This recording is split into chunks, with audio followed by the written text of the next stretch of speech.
General Gurmeet Singh, क्या हम ये समझें कि अगर पीएलए जैसे हम जब चर्चा करते हैं, चाइना की पॉलिटिकल पार्टी की अपनी सेना, हम उसे कह सकते हैं, चीन की आर्मी को, क्या ऐसी आर्मी से डील करना डिफरेंट होता है अपनी आर्मी के लिए, जो कि किसी भी तरीके से न कोई पॉलिटिकल अफिलिएशन है, न सरकार की, वो देश की सेना है?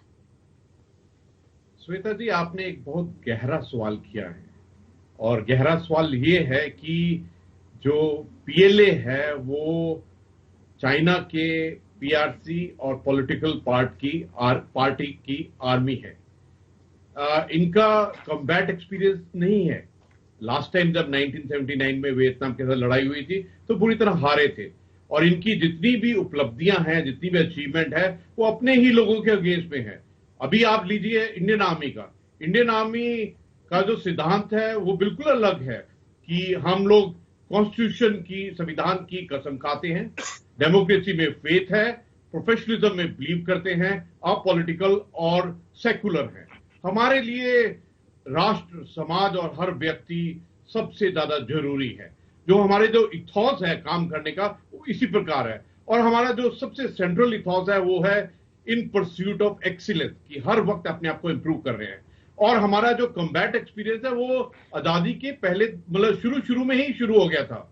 और अगर मैं तो 7 बार चाइना में गया हूं, उनके बहुत जवानों से मिला हूं, बॉर्डर में भी सर्विस किया है, तो मेरे आत्मा में, मेरे सोच में, मेरे चेतना में ये बात बिल्कुल क्लियर है कि इंडियन आर्मी का जो जवान है, इंडियन आर्मी का जो सिस्टम है, इंडियन आर्मी का जो ताकत है, वो बहुत बड़ी है। लेकिन हुआ क्या कि 1962 जो भी कारण हो, ऑन ग्राउंड तो जो टेक्टिकल लेवल था, जहां जहां हमारे जवान डटे रहे, जैसे रजांगला में, बॉम्डीला में, वॉलोंग और हाइलोंग में, वहां पर बहुत अच्छा काम किया। लेकिन जो एक लड़ाई की ऊपर वाली सतह की होती है, स्ट्रेटेजी, मैक्रो इशू, उसमें काफी लेसन हम लोगों ने सीखा था। लेकिन जो 62 का जो डेफिसिट था वो पूर्ण रूप से खत्म हो गया। अगर आप देखिए 1967 में नथुला और चोला के अंदर में, ऐसे तो ऑफिशियली चाइना ने बोला है कि 68-80 उनके मरे थे, लेकिन एक्चुअल में तकरीबन 300 से 400 मरे थे।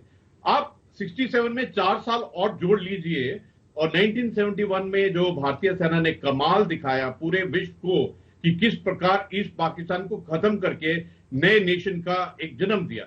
आप अगर इन्हीं चीजों को आगे आगे लेते जाएंगे तो जो हमारा इंफ्रास्ट्रक्चर डेवलपमेंट हुआ है, कॉम्बैट एक्सपीरियंस हुआ है, तो एक बिल्कुल ही अलग तरीके का है। देखिए, आपने एक बहुत अच्छा सवाल किया कि जो सोच है, जो चाइना की आर्मी की सोच है और जो पाकिस्तान आर्मी की सोच है, इनमें क्या अंतर है। क्योंकि हमारी तो इनके साथ में दोनों ही सरहदों पर अनरिजॉल्व बॉर्डर हैं।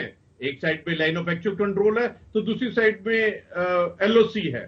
इसमें सबसे बड़ी बात यह है, देखिए, जो चाइना और इंडिया हैं, ये दोनों अनब्रोकन सिविलाइजेशन है। 2.7 बिलियन, मतलब बिलियन प्लस के देश हैं, और हम लोग, चाइना और इंडिया 20% जीडीपी कंट्रोल करते हैं वर्ल्ड की। तो बहुत सुलझे हुए, मैच्योर्ड हैं, और एक तरीका जानते हैं किस प्रकार से एलएसी के ऊपर में काम करना है। लेकिन सच बोलूं तो मैं जितनी बार भी गया हूं, बहुत चीज सीखी है चाइना से। लेकिन अभी जो कोरोना के समय में हुआ है, ये एक्चुअली बहुत ही अलग था। उनका जो एग्रेसिवनेस, प्रोवोकेटिवनेस और डिवर्जनरी चीजें थी, वो कुछ बिल्कुल ही एक हटके थी। मैं तो ये कभी सोच ही नहीं सकता हूं कि चाइनीज डिप्लोमेट एक वॉल्फ वॉरियर, मतलब भेड़िए की तरह, अपना, जो डिप्लोमेट होते हैं वो तो बहुत ही एक कल्चर तरीके से बात करते हैं, बहुत अच्छे से अंग्रेजी बोलते हैं। लेकिन इस बार जो उन्होंने ऑस्ट्रेलिया में, जो जर्मनी में, यूएस और यूके में बोला है, बहुत ही अलग दिखाई देता है। जहां बात रही पाकिस्तान की, पाकिस्तान तो एक फेल्ड स्टेट है, एक रोग स्टेट है।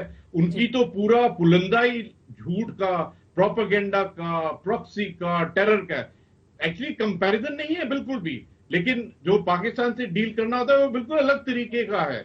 और कभी कभी ऐसा लगता है कि क्या गली में लड़ाई चल रही है, क्योंकि उनकी सब हरकतें ऐसी हैं। उनकी आईएसआई, उनके टेररिस्ट ग्रुप, उनकी पाकिस्तान आर्मी, उनका जो काम करने का दर्जा है, तरीका है, बिल्कुल नीचे दर्जे का है। लेकिन चाइना के साथ में अलग सिस्टम है, एक एस्टेब्लिश मैकेनिज्म है।